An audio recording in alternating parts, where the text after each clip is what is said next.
Mesdames, bonsoir messieurs, bonsoir chers compatriotes. Il est 20 h à Calgary, c'est monsieur Richard-Antoine Kapeta-Kazadi qui vous invite à la réflexion sur les grands problèmes d'actualité de notre pays. Comme je disais l'autre fois, tant qu'on nous tient à la gorge, tant qu'on étouffe notre dignité, tant qu'on confisque notre souveraineté, nous n'allons jamais arrêter de combattre. Aujourd'hui, la réflexion va tourner autour de 4 points.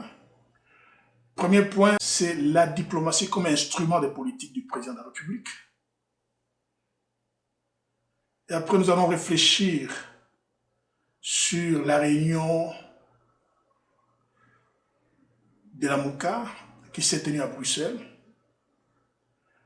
Nous réfléchirons aussi sur la levée des mesures de suspension qui frappaient le Sénat. Et enfin, nous allons parler de la visite en vue du chef de l'État aux États-Unis d'Amérique. Premier point de notre réflexion, c'est à propos de la diplomatie qui est utilisée par le chef de l'État comme instrument de sa politique. On a vu, aussitôt qu'il avait prêté serment, le chef de l'État s'est lancé diplomatiquement à la conquête des pays africains. Il a commencé avec l'Angola, après il est allé au Kenya, il a fait il a visité l'Éthiopie, il a été dernièrement, tout récemment au Rwanda. Mais il y a de quoi se poser la question, mais pourquoi les présidents donnent tant d'importance à la diplomatie? Effectivement, le président a compris quelque chose. Là où les Kalachnikov n'ont plus d'effet, n'ont pas réussi, c'est la diplomatie qui peut y réussir. C'est ce qu'il a compris. On connaît le problème, par exemple, qui nous a opposés au Rwanda. Le Rwanda est venu chez nous, les Rwandais nous ont tués. Certains me diront, mais M. Kapeta est en train de veiller, de réveiller les démons, mais il n'est pas question de réveiller les démons. Nous voyons combien la France, l'Angleterre, ils font passer chaque jour des films de la Deuxième Guerre mondiale. Ce n'est pas pour réveiller les démons, c'est pour que l'histoire apprenne aux gens à ne pas retomber dans les mêmes erreurs. Donc le Rwanda nous a pillés, le Rwanda a fait énormément de choses chez nous, il a violé nos filles, il a violé nos femmes. Le Rwanda est tellement touché au sacré, aux prêtres, aux pasteurs. Vous vous rappellerez l'histoire de Monseigneur à Bukavu qui non seulement a été décapité, on lui a aussi même coupé le sexe. C'est des choses invraisemblables. Alors, c'est déjà un grand contentieux que le Congo a avec le Rwanda. C'est contentieux qui sera remis sur scène un jour, même par nos enfants ou nos arrière-petits-enfants. Ils le feront. Voilà, qu'à cela ne tienne. Quand je regarde par exemple comment nos compatriotes ont réagi à l'autorisation qui a été accordée à la compagnie d'aviation du Rwanda de venir faire les affaires chez nous, on comprend, les Congolais ont eu un choc par rapport à ce qui s'est passé entre nous et le Rwanda.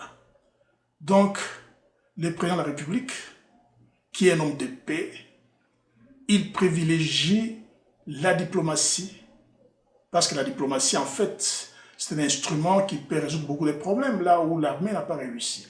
Mais c'est important de souligner que la diplomatie, pour qu'elle soit plus efficace encore davantage, il faudra qu'elle soit doublée de l'économie. Un pays qui a une économie forte, sa diplomatie est efficace.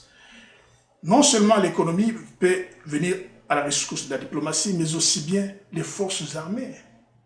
Donc nous avons besoin de bâtir une grande armée, une forte armée, qui va protéger, qui aura pour mission de protéger les 80 millions de Congolais, de veiller aussi à l'inviolabilité de nos frontières. Nous avons des frontières avec beaucoup de pays. Donc, le président de la République utilise aujourd'hui la diplomatie comme instrument de sa politique. Il n'est qu'aux 3 mois de fonction depuis son élection. On ne peut pas juger son action économique, mais l'économie devra être mise à profit pour qu'une diplomatie soit plus opérationnelle, aille à la conquête de beaucoup de choses. Ça, c'est extrêmement important. L'armée, le président de la République avait dans son plan, dans son programme d'élection, il avait rassurer, qui devra mettre en place un programme qui consiste à mobiliser les jeunes finalistes des humanités, à passer 2 ans dans le service public. C'est quelque chose de très important qui servira ce pays à avoir une pépinière de jeunes forts, énergiques, qui viendront servir sous les drapeaux. Parce que tous ne quitteront pas après les 2 ans, il y en a qui vont être intéressés, qui vont tomber en amour avec le service militaire. Voilà, ça c'était le premier point de notre réflexion. Deuxième point de notre réflexion, c'est la levée de sanctions, la levée plutôt de la suspension qui frappait le Sénat, l'installation du Sénat, et le président a levé cette mesure. Il y en a qui spéculent comme ils veulent, c'est tout à fait normal, qui disent que le président a capitulé devant les pressions du FCC. Moi, je pense que ce n'est pas réellement ça. Le président n'a pas capitulé.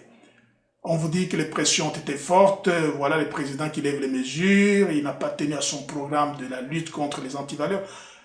Il n'en est pas question. Mais qu'est-ce qui est arrivé au juste? Le président, après qu'il ait déclenché les mesures qu'il avait lancées, il a attendu les rapports, le pré-rapport des enquêtes. Ce pré-rapport lui a été remis par le procureur général de la République sur ce qui, la suite des événements, bien sûr que ça va venir, parce que ce genre, même s'ils sont installés, on ne peut pas bloquer un organe, l'empêcher de fonctionner parce qu'il y a des criminels qui devraient répondre de leurs actes. Non. Dès que le Sénat, même si le Sénat fonctionne, les gens qui seront reconnus coupables de la corruption, eh bien, on devra suspendre leur immunité, on devra leur enlever l'immunité et ils répondront absolument aux actes qui leur sont reprochés. Donc le président de la République n'a pas mis fin aux poursuites des criminels, des corruptions, mais par contre, au regard du rapport qu'il a reçu, les rapports sur les enquêtes qui ont déjà été amorcées, il devait absolument lever la mesure de suspension. Notre troisième réflexion, c'est autour de la réunion de la MOCA, qui s'est tenue du 21 au 23 à Bruxelles, et cette réunion, on l'a appelée la réunion de la conférence des leaders de la MOCA. Qu'est-ce qui s'est passé là-bas? Je pense, si vous permettrez cette espèce de contradiction d'idées, en fait, il y a eu beaucoup et en même temps très peu de choses qui ont été obtenues dans cette réunion. Beaucoup de choses, c'est l'enthousiasme qui a caractérisé les compatriotes qui étaient présents, les ovations qu'ils ont données aux leaders, mais très peu de choses dans le sens des attentes de l'opinion ont été annoncées à cette réunion de Bruxelles. Qu'est-ce que je voudrais dire par là? En fait, on remarquera, pour ceux qui ont suivi de très près cette réunion, cette conférence des leaders de la MOCA, on remarquera qu'il y a eu une certaine opinion qui n'était pas très satisfaite quand des décisions qui ont été prises, notamment en rapport avec la lutte pour la vérité des urnes. Je suivrai par exemple une certaine opinion qui pense que si la lutte pour le rétablissement de la vérité des urnes n'a pas été mentionnée avec force au cours de cette réunion, mais qu'est-ce qui va la remplacer demain? Quelle forme ça prendra demain? Donc cette lutte montre qu'il n'y a pas eu d'ambition ou manque de courage de la part des leaders de la MOCA pour pouvoir, n'est-ce pas, continuer à faire ce qu'ils avaient amorcé de faire.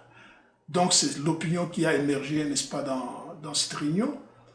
Il y a eu aussi un problème où les gens pensent que la MOCA devrait définir clairement de quel côté il est. Est-ce que la MOCA est du côté du pouvoir ou bien dans l'opposition? Et là, plus ou moins, il y a eu une réponse très claire qui disait que la MOCA ne sera pas dans les institutions, la MOCA ne sera pas du côté du pouvoir. Donc, on le sait. Ce qui est très bien parce qu'en fait, quand les gens ne sont pas avec le pouvoir, mais ils devraient lutter pour faire une opposition positive de façon à faire progresser le pays.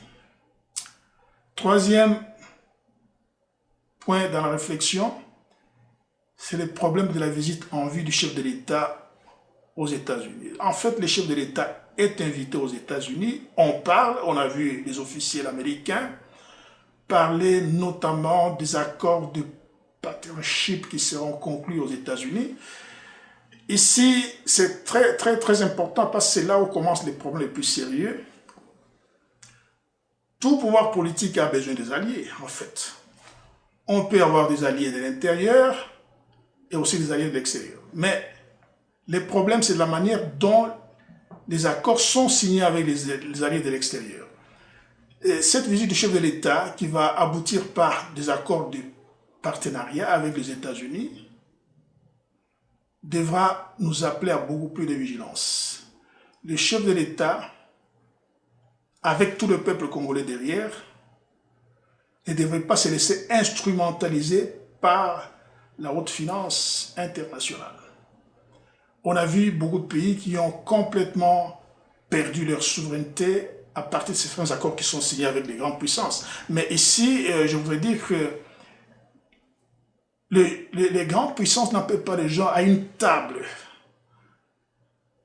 pour la recherche du partenariat, pour des raisons, la bonne raison de les appeler, de les inviter. Quand on invite aujourd'hui le Congo, c'est parce que le Congo a quelque chose à offrir. Le président ne va pas aux États-Unis de main vide. Le président va aux États-Unis avec une main gauche, avec notre cuivre, notre cobalt, notre uranium, une main droite avec notre columbus, avec notre coltan, avec nos forêts qui sont très importants, qui sont les poumons de l'humanité après les Amazonies. Et avec nos eaux, comme vous le savez bien, la prochaine guerre, ce sera une guerre pour les eaux, pour les disputes des eaux. Nous avons une grande ressource en eau potable et tout le monde le sait. Aujourd'hui, par exemple, la source, le lac Tchad est en train de tarir. Il faudra qu'il soit alimenté demain. D'où viendra les eaux? Donc, nous avons les eaux comme une ressource importante dont tout le monde a besoin. Donc, nous allons à cette grande rencontre pour signer les accords avec des choses très importantes, avec des acquis très importants à offrir à nos partenaires. Mais alors, c'est là qu'il arrive généralement que les gens se fassent confisquer leur souveraineté. Quand on signe des accords avec les grandes puissances, les pays les plus puissants de la planète, comme les États-Unis, généralement, ce sont des gens très astucieux. Ce sont des gens qui veulent tirer la couverture de leur côté, qui veulent tout obtenir. Nous n'allons pas nous laisser faire. Il faudra que le président de la République qui va dans ces négociations comprenne que le peuple congolais a tant souffert à cause de la confiscation de sa souveraineté. Nous n'avons pas besoin, en fait, que notre bonheur vienne des États-Unis. Notre bonheur, nous allons le construire nous-mêmes, avec notre intelligence, avec ce que nous recevrons du prix, juste prix, prix équitable, qui viendrait, n'est-ce pas, de nos ressources. C'est pour cela que nous voudrions que les accords qui se tiendront, qui se feront demain, qui seront signés demain aux États-Unis, au nom du peuple congolais, soient des accords qui sont équitables et qui permettent au peuple congolais de se bâtir un avenir. En fait, nous savons que les Américains, ils feront ce qu'ils veulent, ce n'est pas cela qui nous intéresse, avec notre uranium, avec toutes les richesses, tous les minéraux qu'ils prendront de chez nous. Nous avons tout simplement besoin, et c'est à juste titre, nous avons besoin du juste prix qui sortira de nos minéraux, de tout ce que nous offrons, pour que nous puissions nous aussi bâtir notre bonheur. Notre bonheur, c'est nous-mêmes qui le bâtirons. Alors, nous serons très vigilants pour suivre tout ce qui se passe aux États-Unis et nous vous retrouverons peut-être à la fin de la semaine parce que le chef de l'État, il semble que sa visite, c'est du 4 au 5 ou du 3 au 5. Eh bien, nous serons prêts à vous informer, à réfléchir avec vous sur ce qui sera décidé, qui sortira des accords du partenariat qui sera signé entre le Congo et les États-Unis. Merci bien pour votre attention. Nous avons parlé, en fait, de la diplomatie comme instrument de la politique du chef de l'État. Nous avons parlé de la réunion de la MOCA en Belgique. Nous avons parlé de la levée des mesures de suspension du Sénat. Et enfin, nous avons parlé de la visite très bientôt du chef de l'État aux États-Unis pour signer les accords du partenariat avec la République démocratique du Congo. Merci et à la prochaine.